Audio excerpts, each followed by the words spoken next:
খেয়ে দেখ বন্ধুদের রোস্ট মশলা কেমন রান্না করেছি। নমস্কার বন্ধুরা, দীপিকা রান্নাঘরে আপনাদের সবাইকে স্বাগতম। এই দেখুন আমি আজকে করব রোস্ট, মাংসের রোস্ট করব। তার জন্য এই দেখুন বাংলাদেশের থেকে আমার ছেলের এক বন্ধু, ওর নাম সাহিল, সে এই মশলাটা, রোস্ট মশলাটা পাঠিয়ে দিয়েছে। এই দেখুন এই মশলাটা দিয়ে আমি এই রোস্ট মশলা রাঁধবো। এই মশলাটা থেকে আমি মশলাটা বের করে কেটে নিয়েছি। এখন এই মশলাটা আমি এর ভিতর দিয়ে এবং টক দই দিয়ে দিয়েছি মাংসের ভিতর, অর্ধেকটা এর ভিতর দিয়ে দেবো নামানোর সময়, আর অর্ধেকটা দেবো।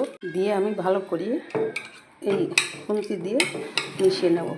গ্যাসের উপর কড়াই বসিয়ে দিয়েছি, কড়াইটা গরম হয়ে গেছে। এই দেখুন দিয়ে দেবো সর্ষের তেল।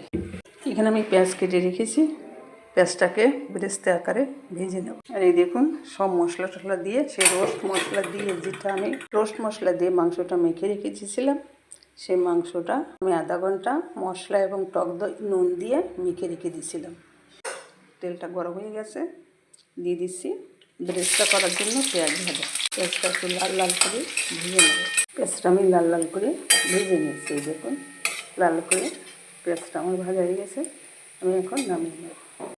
ফোড়নে দিয়ে দেবো এলাচ, লবঙ্গ, দারচিনি, আর দিয়ে দিচ্ছি গোটা জিরে। একটু খুন্তি দিয়ে নিয়ে নিচ্ছি। এলাচটা একটু ভাজা ভাজা হোক, তারপরে এই মশলা মাখা মাংসটা দিয়ে দেবো।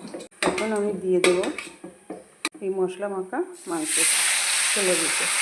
সেই রোস্ট মশলাটা মেখে রেখেছিলাম, এই দেখুন সেই মশলাটা সহ মাংসটা আমি দিয়ে দিচ্ছি, ফেলে দিচ্ছি।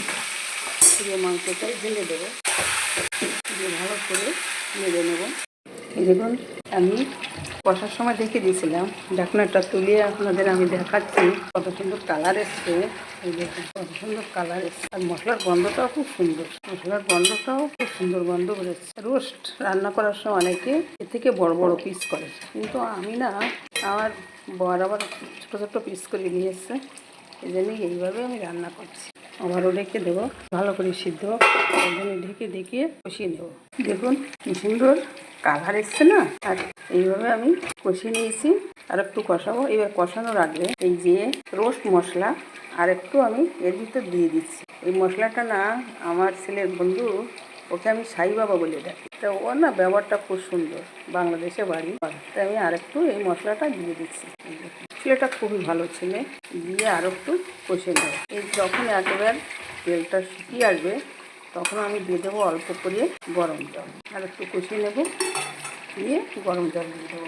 বন্ধুরা আমি আজকে একা একা ভিডিও করছি, তো রান্নাও করছি, ভিডিও করছি, আর ছেলে আসেনি, তাই একটু সমস্যা হয়ে যাচ্ছে। এবার দিয়ে দিচ্ছি অল্প করে গরম জল, আর দেবো না, এই অবধি থাক, কারণ রোস্ট তো বেশি ঝোল রাখা যাবে না, এই জন্য আমি অল্প জলে দিয়ে দিচ্ছি। আবারও ঢেকে দেবো।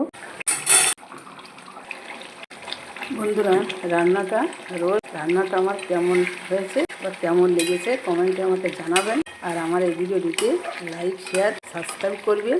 যারা এই ভিডিওটি ফেসবুক থেকে দেখছেন তারা পেজটিকে ফলো করবেন। আমার কিন্তু রোস্ট রান্না হয়ে গেছে, আমি এখন নামিয়ে দেখুন কি সুন্দর কালার এসছে।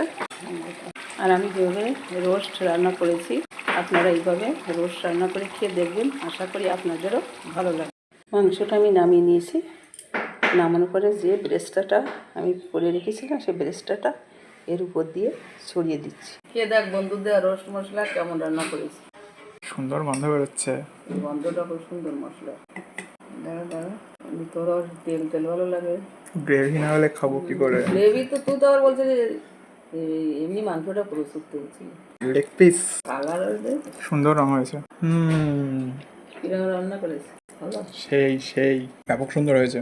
মশলার এত সুন্দর একটা গন্ধ বেরোচ্ছে। আমার না এই রাঁধুনি রোস্ট মশলাটা ব্যাপক লাগে, ব্যাপক যাকে বলে। একটু বড় বড় করে কাটতে, আর রোস্ট মশলার মাংস মানে সেই রোস্ট রান্না করলে সাধারণত একটা মুরগি 4 ভাগ করতে হয়। হ্যাঁ, তা আমাদের তো ছোটো ছোটো করে বিরিয়ানি রান্না হবে, সেই হিসেবে নিয়ে এসছে, তাই ছোটোটা একটু মশলা ঢোকে।